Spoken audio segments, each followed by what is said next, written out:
Welcome to another exciting episode of Humanity 8.0, a podcast where we talk about movements and initiatives that seek to move humanity to its next epochal iteration. This podcast is brought to you by Witlingo.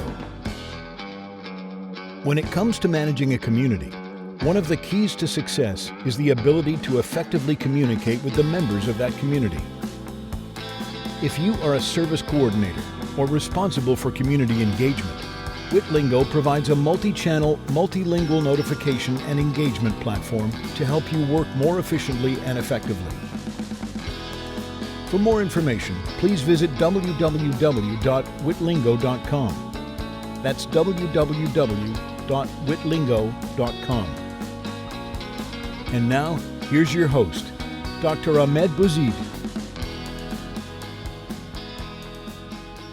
You know, what is new? What is new here today versus, because I think Hobbes was trying to, well, I mean, his main thing at the time was peace. We need peace. Without peace, without peace, nothing can happen. So that's the most imperative thing, and the people need to just agree to give the sovereign the power to do what they need to do to keep the peace, right?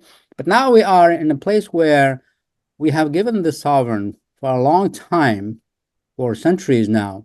I mean, all these states, all these governments are really the sovereign, right? They are supposed to represent us and support our and do our will and so forth.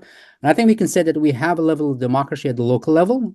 I think, for example, in the municipality, I see democracy at work. I don't see the gridlock that I see at the federal level. But when it comes to policies like war, budgets, taking care of the children and the poor, all of those, the people have a consensus, or, assault weapons and so on. There's a consensus. 60, 70% of the people they believe X. And then, legislation after legislation or inaction after inaction just does not translate that well to the people. So, but before I abandon the swarm, and you can make any comments beyond that, the swarm concept is, so I also live in the world of artificial intelligence, right? I'm a technologist as well. Okay, I'm a technologist. Basically, I make my living, in technology, and specifically in human language technology. Speech recognition, natural language, which is now very hot, right? The bots and so on. And that's one of the reasons we had that bot there, is because I was able to help. So I've been living that world forever. And the interesting thing, and I think which translates to politics, is the following.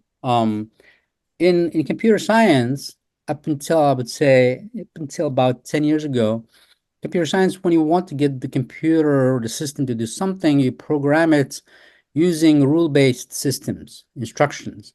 Do this first, do this second, and if this happens, go there. If that happens, very declarative, so that, it's like rules, right? Rules that tell the system to do whatever it needs to do, given the input, okay? Now we've moved into a new era of computing where it's not rules, it's actually, you feed it a lot of data. This is what is called generative AI. You feed it a whole lot of data, and somehow intelligence emerges, okay? So now you can see where one can take that, somebody who lives in my world and who has some interest in politics, and can see parallels and say, so government at this point has been legislation, declarative legislation. We shall do this, we shall do that. This is for the good of the people. And the people who decide are a small number, really, right? On behalf of millions, right? Which is the programmer's equivalent. The new way of perhaps creating intelligence, creating peace, and creating prosperity is this sort of swarm where the individuals, right, which are the points of data, the input, they are the data, right? They collectively, in a swarm way, decide what to do, at every level, every bill, every local thing, right? They get, just to, have you imagine it, they get a summary that was summarized by AI that was good and so on. So instead of being befuddled by a bill, right, that actually boils down to A, B, and C, they get to read it and they get to act as citizens. And the collective action, this, which cannot be explained. In artificial intelligence, nobody can explain to you why did this input result in that output. They can't anymore. It used to be that they could, but they can't. And it's a black box. They have created a system that somehow recognizes that you are who you are, given its data. It knows this is Scott Henkel and this is where he works and these are his habits because I have so much data about him that I'm able to recognize his image. If somebody were to ask the engineers, how did you get to that? How did the system, let's say it's data, connectivity between the data, and that's how, and so it's very, for me right now, it's irresistible to sort of, and that's why I want to make sure I'm not making any bad mistakes. It's irresistible for me to think about, can we have a way of governing ourselves that is akin to this artificial intelligence, but an artificial intelligence that comes from millions and millions of data of people who are engaged, because the emerging, I think, action will most likely, given my assumptions about regular people, be the right thing to do. It will be, we should not spend, $1.4 trillion between veterans on arms when we have such hunger. I think that would emerge. Common sense law would emerge. So I've spoken a lot. And again, I'm supposed to be the host. You tell me about, how do you react to all of that? Oh my gosh. Where do you begin? Yeah.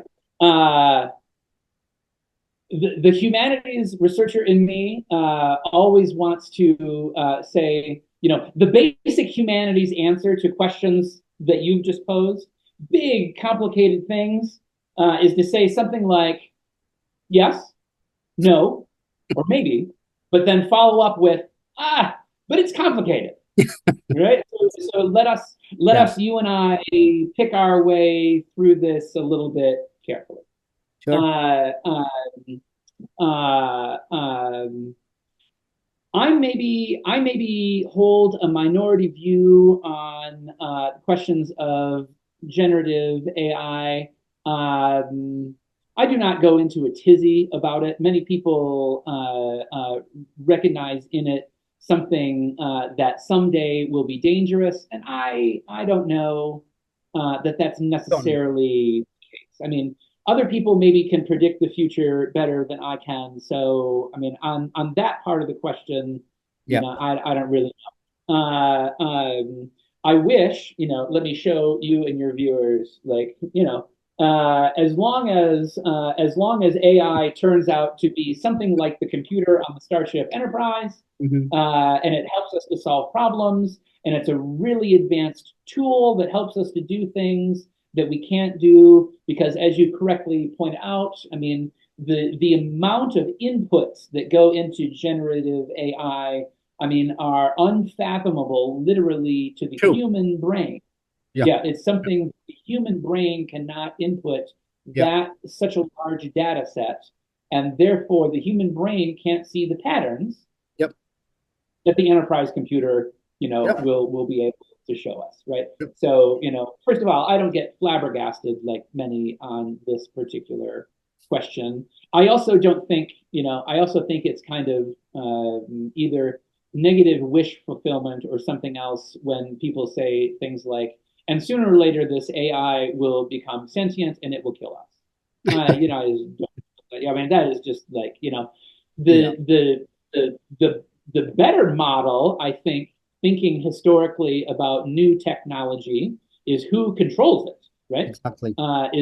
Is whatever new technology, the hammer to the chariot to the whatever, right, to the cruise missile, right?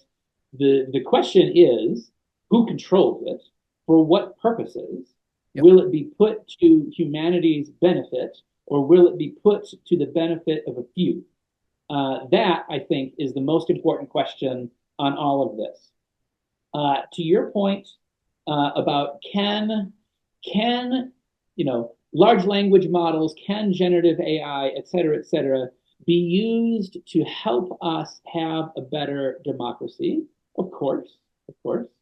Matters how, it matters a lot how it's going to be used. You mentioned situations where 60% or more of voters or citizens in a given area hold position X, and then their representative votes against position X. I think absolutely, here's the part where I'm going to say, yes, but it's complicated. Sure. I think absolutely having that information is vital and often life preserving or life threatening. For example, during the pandemic, the media here in Wyoming, a red state, a vigorously red state, was decidedly anti-vax, was decidedly anti-vaccine. But later, looking back on the core pandemic times, it turned out that still something like, I'm going to get the number wrong, I'm going to forget this, but still something like 90% of Wyoming's populations had all their shots, right? So knowing, yeah.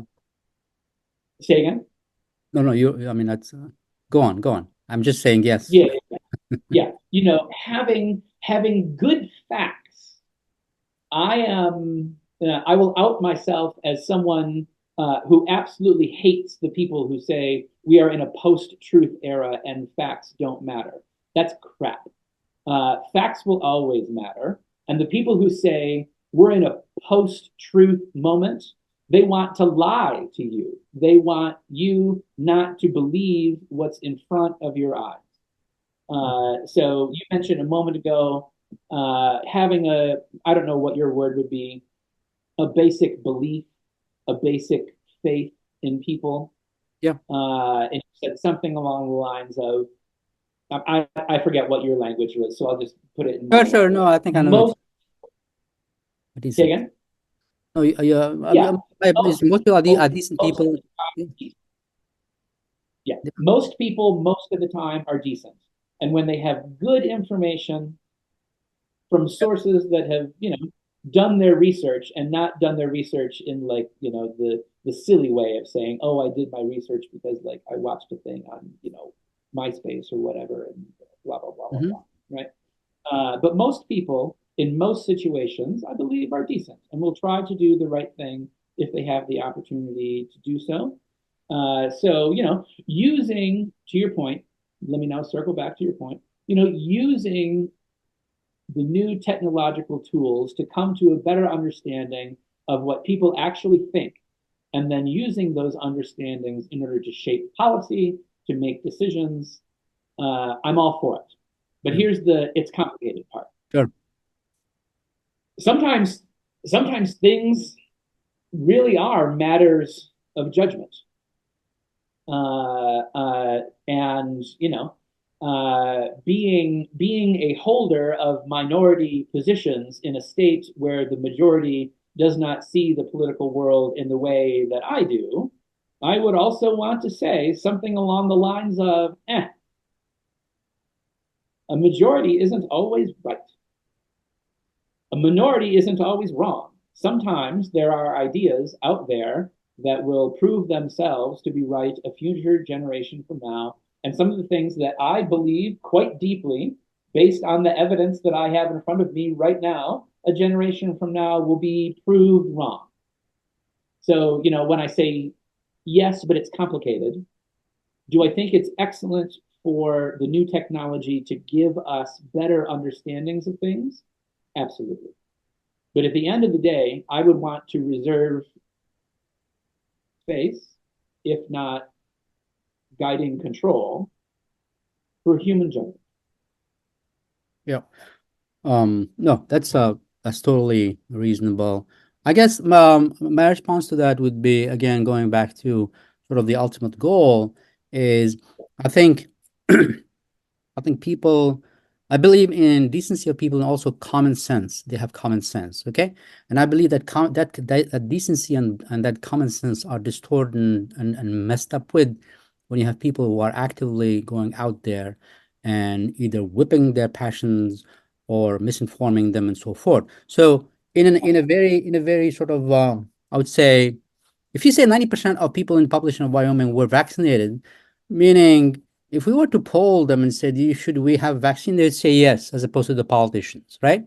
If you said 90% were vaccinated or not vaccinated? Check those numbers. Check those numbers. but a very high percentage, and a far higher percentage than one would think based on the content of public conversation on that topic. Were vaccinated? Correct.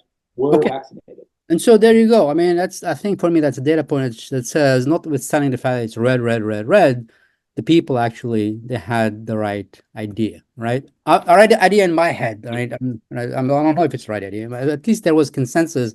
And so if that state voted exactly the way the people want, let's say, now your point is well taken in terms of minority, majority. But for me, sometimes people use minority, majority to describe groups, a minority group, right? I use minority, majority, minority opinion, majority opinion at this given time, right? And to your point, that such opinion evolves, right, with time, right? I guess my bottom line point is this: I'd rather have the people make a mistake than some guy making a mistake or some gal on our behalf. I'd rather have the people own the mistake, and then rectify it. And I believe, and here's the main thing for me, that's why I'm subscribing to this sort of notion, is I don't think the people in there, if they're involved the way they should be, would make massive, huge mistakes. They would not take us to the war in Iraq, for example, right? They wouldn't even probably say, you know what, going to Afghanistan, why do we need to, what's the purpose of that, right? In 2001, 2002, 2001, right? We were shocked and everything. But I remember one congresswoman from Barbara Lee, who stood all by herself in Congress and said no. And she turned out, that's a minority, she turned out to be right? That's to your point, right? To your point.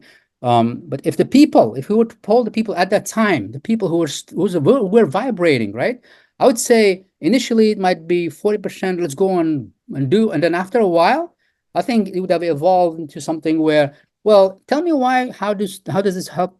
It wouldn't be, we need to show that we are the biggest people in the world and we are world order, whatever that paper was called. What about people from the new century, right? The plan for American new century that said we need to go and we destroy this country, that country, and we start with those guys, and we'll end with Iran. Syria has to go down, Libya has to go down, Gaddafi is the mad dog of the desert, Egypt is neutralized. So there was this grand strategy about these people with big brains, so to speak, right? Doing things on our behalf, and we the riffraff, we can demonstrate if we want, but they will invade. So I think over time, the majority opinion would be the right thing, given the assumptions I'm making. I'm making assumptions, right? Decency, common sense, take the demagogue out, and over time you'll see that the majority actually does the right thing. But then the last thing I'd say is we have a constitution, right? And the constitution protects. I'm not saying direct democracy, just get everything out of the way. I would say keep everything that we have, keep the court system, all the tools that we have, just add this tweak being the representative is going to say whatever. If the people decide to do something that's unconstitutional, okay, the constitution is there to protect, minority rights and so on. But that's sort of how I would react to the valid points that you raised, actually. Yeah, I take all of that. And I remember an earlier part of a conversation, you put the quotes around mistake. I mean, the bracket the word mistake for a second. The thing that you said a moment ago, building upon that, engagement over time might have a way of regulating that, right? So in a given moment of high passion, I might think one thing. Yes. Yeah. My emotions may overcome my reason at any given point on any number of topics. And if you were to snap and take my opinion at that given moment, I might say X, whereas a month later, I might say Y. Again, mistake would have to be in, I don't know if that first judgment on my part, I would call it a mistake. It's what I thought at that given moment. But if people are continually involved, if people are continually part of the process, then your idea in my words now, that one decision that I made may prove to be an outlier in what I actually think, right? Yeah, yeah. No, that's I say that's a decision I made at some point, but that, that is the way that democracy works. yeah. I mean, we Often. live in continuous flux. I think it's a healthy thing. When people say, Yep. I think the same thing today that I thought 10 years ago, I look at that person, I say, What happened? Did you pause right? the thinking? Yeah, Right. yeah. Well, I mean, if it's The compassion. principles, like I can tell you that there are some values that have not changed, right? Treating Oh, others sure. Yeah, like a loved one, right? Well, I mean, it's a technique that we all have, right? When I see someone, absolutely. I try to put my son there, and all of a sudden I behave completely differently than if I were just to see them as another, right? Those have not changed, the Absolutely. values. But opinions, oh man, I mean, I'm all over the place. Things that I used to believe, I no longer believe because I learned, I matured as a human being and I learned more facts and so forth. And so, I mean, the thing is, we are constantly in flux in a good way. I mean, Yeah. thinking that we are static, that there's a thing that's called the law. The law is laid upon us once and for all. It does not exist. We are changing gradually, and I'm hoping, right? This is just to touch on the TRM as I give you back your day. I'm hoping that I know for a fact that people have energy, right? Because why do I say that? Regular people have energy because during the weekend they get involved in sports and they follow the minutia, they binge watch, they talk to each other. There's a whole bunch of energy that is there, exists, That's right. but it's not it. And if we channel some of it towards, being involved, right, being part of the process in a continual basis, not every 2 years, but continually, right? As if you are people. If people are able to scroll social media and do this and that and that, they have time to pause, read the thing. What do you think? What do you think about this bill? You can understand it. It's been summarized for you, and you get involved. And you say yay, nay, and then you continue with your day, right? Right now we have the technology, right? We have the technology that allows us to do many, many things and do it all securely and so forth. And people say, well, how secure is it? Nothing is perfect. The question is this a better system than what we have now? That's all. It's not against the perfect, it's against what we have now. And what we have is a way of governing that belongs to the 18th century, right? 1789, I mean, really, I mean, we're still using that same mechanism.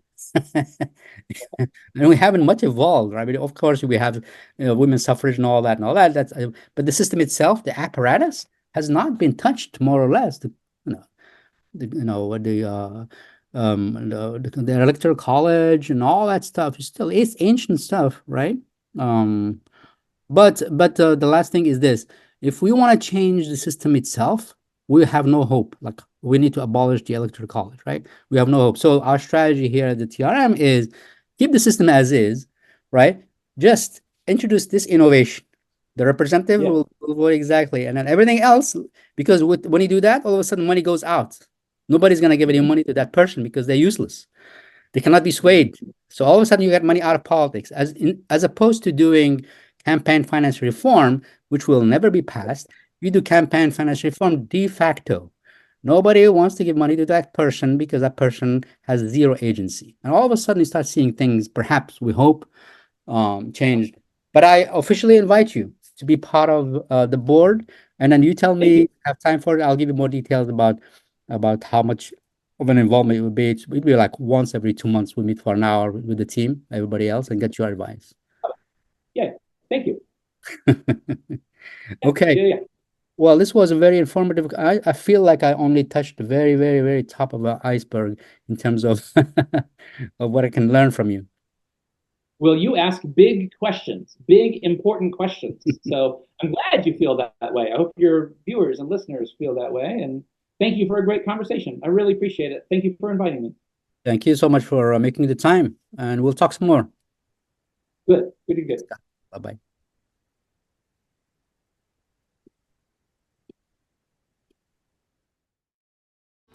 You've been listening to Humanity 8.0 with your host, Dr. Ahmed Bouzid, founder and CEO of Witlingo.